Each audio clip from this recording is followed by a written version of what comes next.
Mr. Pen Pen, message you receiving there. Mama, big up on herself. Nsho we suba kubdewaka. Navako na ye. I remember.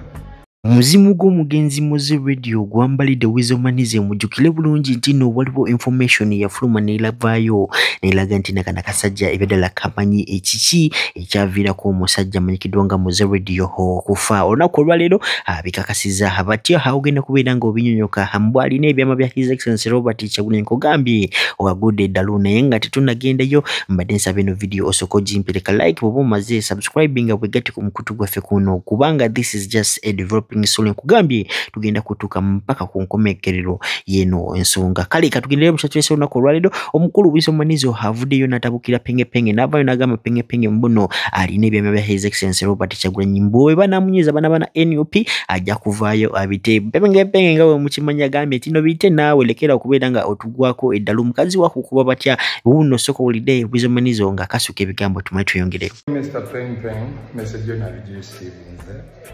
Mama, big up on herself. Nsho we suba kubdewaka. Navako na ye.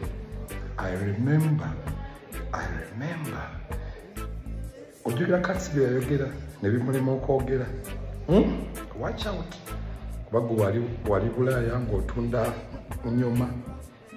Naze nkola n'ogo kumazingwa. So nze sijja kulemwanga katsi. I have evidence. Jina mumanyi. Slow down. Eka. Tunda nkudiyo, tunda nyuma yo. Wewe mule chenege. Mpola yakogera katse ya mulemu okogera. See you later in 5 days. Zegwe Wizo. Na ulide Wizo nga agamba mbo asobola okugula Bobi Wine wali mbu it's just that tainawo nchapa Wizo. Gwatalina wadde health insurance go. Ekyo obugagga ayina kinege na gusolo gunene. Kiriawo kyonna kimanyira Bobi Wine. Lya mazigo supporting NRM yo totwasamira. Nywanja gayo osirike. Oliawo otambulira mubi era bannange NRM erabi. Bannange inze kyovola ba NRM sisobola bawagira. Mboloza lwaki Sandra akikuba. Omulamu atambulira atya mu bigere by'omuntu omufu. Otambulira mu script y'omufu okuva we yafa. Obeera muganda wange yafa. Yafa nawe fa. Oba omwagala nnyo oliawo ovuma bantu. Genda naye. Wera muliawo muwagira owe Kibada kumutwe gwe Kiwizo. If it was not Kibada gwe wandibadde mulamu.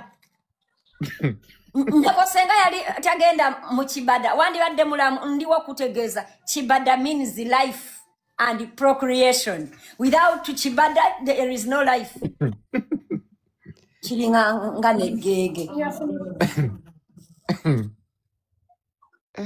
Mulabyo nayinanga avuma abantu.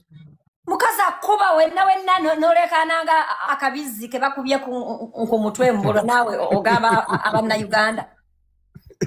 Tuwulira. Oliawo nawe wali okabira. By'omukulu Wizomanize nga tubitadde ku mabbali ate mubadde mukimanyi ebya Nina Rose si birungi abasajja byaddala abaagala okumujjawo batya ogenda kubeera nga obenyo anjagala owuliza ono omukazi byaddala aluddewo musemba buli era alina experience amuwadde amagezi mu mbulire byaddala abasajja abo basobola okubeera nga bawangula Nina Rose oba nedda njagala osooka owulize kubanga eno information eri very informative naddala banankyukakyuka amusembere wanene watana subscribing wegati ku mukutu gwaffe guno. Obuwagizi obwaffe tuwagirira mu bisenge tetujjayo bwanga. Tetujjayo obwanga. Ate alina essimu olibaddemu omusaba kaserefi. Olina essimu olibaddemu ogamba mama nina njagala kaserefi n'akakuba. Ogirina kiteekete okaawa. Gayirira oyo eyakutonda oli mu batemu ate oli mu babi. Tujja kugezaako Katonda ye mulamuzi naye oli mu babi. Oli mu babi. Gamba otya ate oli mu babi. tubira bano bakola Bobby tuuliranga tuka naye nga munnayuganda gwotulugunya munobooti nga maama wo gyali akaaba n'akayike mu ddwaliro lya gavumenti tekaliyo wagendayo tikaliyo abatesobola mu malwaliro ag'obwannannyini tuli bangi naye teririyo genda esemba buli wali buli kimu oyina kigula bweru ne kanula ne bagiteekako n'efu oyina kuddayo n'ogigula ebweru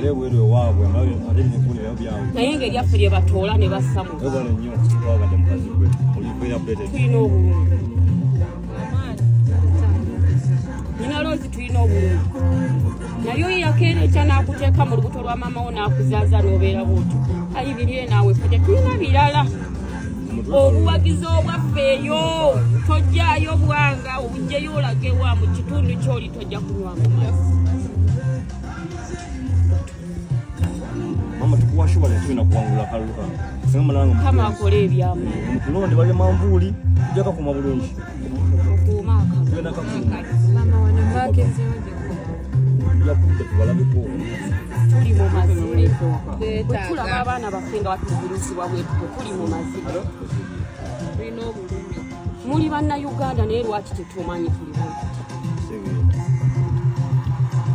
tuli mu nsi ey'obuwanga Yebe cool anytime from now naye hayinza okugoberera Wizomanizo ginda kumbuza batya nkugambye Yebe cool yasiba Bungereza yasiba England kati muloweza ate visa ya England anytime from now tebagenda kubeera nga bajimujjako nkugambye halumbya side yeri ya LBKTO ate mukimanyi bulungi abasajja tebasaga kukuwa visa band babandingira His Excellency Robert Kyagulanyi yagezako kubeera nga abalumba era babira very keen Yebe cool sai kasazeewo naye kubeera nga agenda sigala mu Uganda mpaka soko muwulire tumwetu yongere twagala tuswaza abazungu banga tononye mabega bali batuleseemu ebintu eby'ekiyaye ndowooza mwenna mwabiraba mwenna mwabitegeera ebyo ebintu by'abasajja n'abasajja abakazi n'abakazi pulezidenti nayimirire ku magulu gameka n'abagoba ne ssente zaabwe siteto bakomyawo ne ssente zaabwe nga beegayirira n'abagamba nti bwe muba mwagala okudda wano obusente bwammwe mbwobole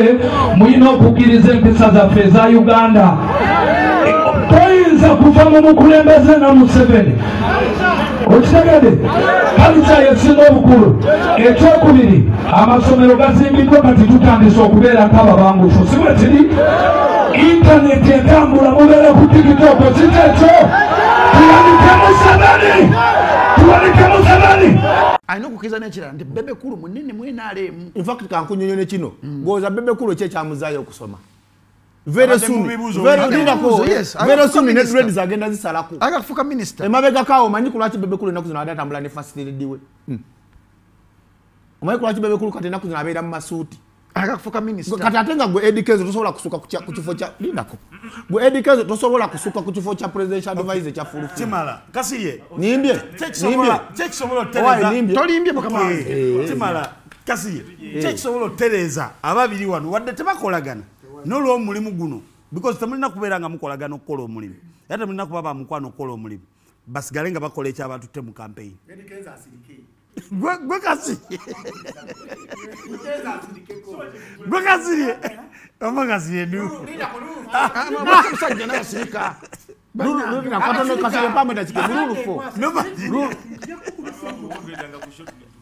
Uganda ekwase ennaku yakyogera ku TikTok tewali amata Uganda ekwase ennaku omanyi lwaki nti ffe oli kasita tusuulirawo ka trend kasobola okuvuga amawulire gonna ne gakola ki ne gakyuka okitegeera eno entertainment show ye oba nedda ye kituufu ntuwiddemu amata akulira Sony Music Africa ali mu Uganda omanyi ekyamuleese sporting talent yazze ku show ya Joshua Baraka Salamu alaikum agati nakalembe omusomi w'edduwa bw'oba wenyiye embeera embi yankusomere ku dduwa abali ebweru mirimu giganye papula zeesibye kino kyekyoto kwensabira omukisa kobe ng'odiriddawa wano wenkusabira n'ofuna emikisa ky'oba olabanga abirira ebinyonyi ebitalina kyakulya naawe atalina mulimu jangu kusomere ku dduwa ofuna omukisa eno ennyanja kwesula buli kimu ekisira ne kiba kikujjudde nekikasuka mu nnyanja nekikunta nekigenda nze Agati Nakalembe kambawo enamba yange yeno 0752 3 75 29 temuddeeyo ne mwebakira ebizibu mukoye ku namba yange eno